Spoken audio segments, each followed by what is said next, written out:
실리프팅은 분명 좋은 시술입니다. 얼굴선이 무너지고 턱선이 흐려지고 심술보가 내려오는 분들에게는 방향을 잡아주는 데 도움이 될 수 있습니다. 그런데 여기서 중요한 점이 있습니다. 실리프팅이 모든 처짐의 정답은 아니라는 겁니다.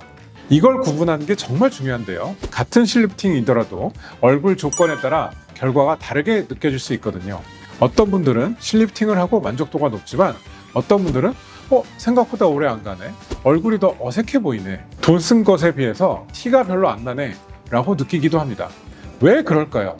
오늘은 제목 그대로 조금 더 세게 말씀드리겠습니다. 실리프팅 이런 사람은 하지 않는 게 좋습니다. 정확히 말하면 무조건 하지 말라는 뜻이 아니라 이런 경우에는 실리프팅보다 먼저 봐야 하는 문제가 있다는 뜻입니다. 저는 체인지 클리닉 장규열 대표원장입니다. 결론부터 말씀드리면 실리프팅은 처진 것을 당기는 시술이지 얼굴의 모든 노화를 한 번에 해결하는 시술은 절대 아닙니다. 얼굴의 노화는 피부의 탄력, 지방의 위치, 볼륨 꺼짐, 근육의 힘, 턱선의 무너짐이 모두 같이 관여합니다.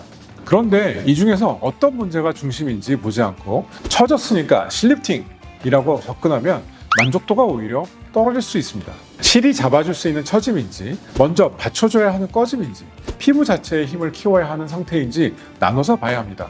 첫 번째, 지방이 많은 얼굴입니다. 이 부분이 가장 오해되는 부분입니다. 얼굴에 지방이 많고 특히 심술보가 두껍거나 무거운 경우에는 실리프팅만으로는 한계가 생길 수 있습니다. 왜냐하면 실이 버텨야 하는 무게 자체가 크기 때문인데요. 처음에는 올라간 것처럼 보여도 시간이 지나면서 다시 내려오는 느낌이 빠르게 올 수 있습니다. 그래서 살이 많으니까 더 많이 당기면 되겠지, 이렇게 단순하게 접근하면 유지기간이 짧아져서 실망하실 수 있습니다. 그리고 그뿐만 아니라 지방이 올라간 상태의 얼굴이 옆으로 더 커 보이는 방향으로 보이기 때문에 리프팅을 하더라도 말끔하게 올라간 모양이 아니라 오히려 둔한 얼굴처럼 보일 수 있습니다. 중요한 건 실의 개수보다 내 피부의 조직이 실을 버틸 수 있는 상태인지 보는 것입니다. 따라서 이런 경우에는 단순히 당기기보다 지방의 볼륨과 무게를 먼저 조절하는 것이 훨씬 더 중요합니다. 저 같은 경우에는 페이스타이트 같은 지방을 제거하면서도 리프팅을 같이 하는 시술을 주로 권해드리고 있습니다. 두 번째로, 피부가 너무 얇고 얼굴에 지방이 거의 없는 분들은 조심하셔야 합니다. 이런 분들은 얼굴이 작고 갸름해서 실리프팅을 하면 더 예뻐질 것 같다고 생각하는 경우가 있습니다. 그런데 피부가 얇고 피하 지방이 적으면 실이 지나가는 라인이 도드라져 보이거나 피부 표면이 울퉁불퉁해 보일 수 있습니다. 물론 모든 분들에게 그런 일이 생긴다는 것은 아닙니다. 다만 얇은 천에 굵은 끈을 넣으면 끈의 모양이 겉으로 드러나기 쉽잖아요. 얼굴도 비슷합니다. 피부와 지방층이 어느 정도 받쳐줘야지 실이 자연스럽게 자리 잡을 수 있는데요. 이런 경우에는 무조건 당기기보다 꺼진 부분을 어떻게 보완할지, 피부 속 밀도를 어떻게 올릴지 먼저 보는 게 중요합니다. 세 번째로, 얼굴 볼륨이 과하게 꺼진 분들도 먼저 생각해 봐야 합니다. 옆볼, 눈 밑, 관자, 팔자 위쪽이 꺼진 분들이 있습니다. 이런 분들은 실제로 처짐도 있지만 더 큰 문제는 받쳐주는 볼륨이 빠진 상태일 가능성이 많습니다. 이때 실리프팅으로 위로 당기기만 하면 어떻게 될까요? 꺼진 부분은 그대로인데 피부만 당겨지면서 얼굴이 더 마르고 피곤해 보일 수 있습니다. 이런 경우에는 실리프팅을 바로 하기보다는 볼륨, 콜라겐, 피부 속 지지 구조를 같이 봐야 합니다. 특히 얼굴이 마른 분들은 너무 무리하게 당기게 되면 더 날카롭고 피곤한 인상으로 보일 수가 있어요. 네 번째로, 피부 탄력이 너무 떨어진 분들도 실리프팅만으로는 아쉬울 수 있습니다. 실은 피부와 조직을 잡고 방향을 만들어주는 역할을 합니다. 그런데 피부 자체가 너무 힘이 없으면 실이 걸려도 피부가 같이 따라와주는 힘이 부족합니다. 쉽게 말하면 고무줄이 너무 늘어난 상태와 비슷하거든요.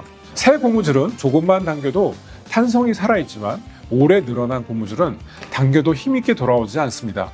피부도 탄력이 너무 떨어진 상태라면 실리프팅 전에 고주파, 초음파, 스킨 부스터, 콜라겐 자극 같은 접근을 먼저 고려해야 할 수 있습니다. 실이 나쁘다는 게 아니라 실이 일할 수 있는 바탕을 먼저 만들어야 한다는 것입니다.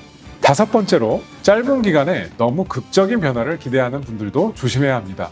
실리프팅은 얼굴을 완전히 바꾸는 시술이라기보다는 처진 방향을 보정하고 흐려진 라인을 정리하는 시술에 가깝습니다. 그리고 너무 극적인 리프팅 효과를 내기보다는 좀 더 자연스러운 리프팅을 만들어내는 것이 최근의 트렌드이기도 합니다. 그런데 한 번에 얼굴이 확 달라졌으면 좋겠다. 수술처럼 강하게 올라갔으면 좋겠다. 오래오래 그대로 유지했으면 좋겠다. 라고 기대하면 실제 결과와의 차이가 생길 수 있습니다. 실리프팅은 장점도 있지만 한계도 물론 있습니다. 회복 부담을 줄이면서 자연스러운 변화를 기대할 수 있는 대신에 모든 처짐을 강하게 해결하는 방식은 아닙니다. 그래서 기대치 조절이 정말 중요합니다. 저 같은 경우는 실리프팅을 볼 때도 단순히 실을 몇 줄 넣을지만 보지는 않습니다. 얼굴에 지방이 많은지, 반대로 너무 말라서 꺼짐이 먼저인지, 피부 탄력이 실을 버틸 수 있는지, 턱선과 심술보 중 어디가 더 문제인지 같이 봅니다. 두수실처럼 유지력과 고정 방향을 고려한 실을 활용할 때도 결국 핵심은 내 얼굴에 맞는 방향으로 들어가느냐입니다. 또 피부 속 밀도가 부족한 분들은 미트오나 스킨 부스터, 레이저 리프팅처럼 바탕을 먼저 다지는 접근이 필요할 수 있습니다. 오늘 내용을 간단히 정리해 보겠습니다. 실리프팅은 좋은 시술이지만 모든 처짐의 정답은 아닙니다. 피부가 얇거나 볼륨이 많이 꺼져 있거나 처짐이 너무 심하거나 피부 탄력이 많이 떨어진 경우에는 실리프팅보다 먼저 봐야 하는 문제가 있을 수 있습니다. 중요한 건 실리프팅을 하느냐 하지 않느냐가 아니라 내 얼굴에서 먼저 해결해야 할 1순위가 무엇인지 찾는 것입니다. 실리프팅은 얼굴을 완전히 바꾸는 시술이 아니라 처짐의 방향을 보정하고 라인을 정리하는 시술입니다. 이 차이를 알고 접근해야 결과도 자연스럽고 만족도도 높아질 수 있습니다. 오늘 영상이 도움이 되셨다면 구독과 좋아요 부탁드립니다. 궁금한 점은 댓글로 남겨주시면 다음 영상 주제로도 다뤄보겠습니다.